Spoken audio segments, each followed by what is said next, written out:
BRS ను గెలిపించడానికి BJP ప్రయత్నాలు చేస్తుందన్నారు కుత్బల్లాపూర్ కాంగ్రెస్ పార్టీ ఇన్ఛార్జ్ కొలన్ హనుమంత్ రెడ్డి. జూబ్లీహిల్స్ ఉప ఎన్నికల్లో నవీన్ యాదవ్ గెలుపు ఎప్పుడో ఖాయమైపోయిందన్నారు.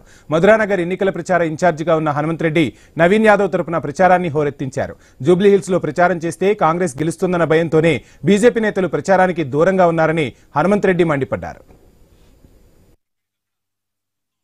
ప్రాంతం నుంచి మేము మా సీనియర్ నాయకులు, కార్యకర్తలు, మహిళా నాయకులు క్లస్టర్ల వారీగా రహమత్ నగర్ డివిజన్లో పనిచేస్తూ ఉన్నారు. ఎక్కడికి వెళ్ళినా ప్రతి 10 ఇళ్లలో 8-9 ఇళ్లలో కాంగ్రెస్ పార్టీకి ఓటేస్తాం.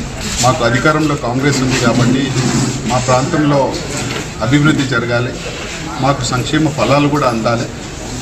అవన్నీ రావాలంటే రాబోయే 3 ఏళ్ళు కూడా రేవంత్ రెడ్డి గారి నాయకత్వంలో కాంగ్రెస్ పార్టీ ప్రభుత్వం ఉంటుంది కాబట్టి మేము తప్పకుండా కాంగ్రెస్కి వేస్తామని చెప్తా ఉన్నారు. ఇప్పటి వరకు బీఆర్ఎస్ మాత్రం ఎటువంటి అభివృద్ధి చేయలేదు. మాకు డబుల్ బెడ్రూమ్ ఇల్లు ఇస్తామని ప్రతి ఇంటికి మమ్మల్ని మభ్యపెట్టారు.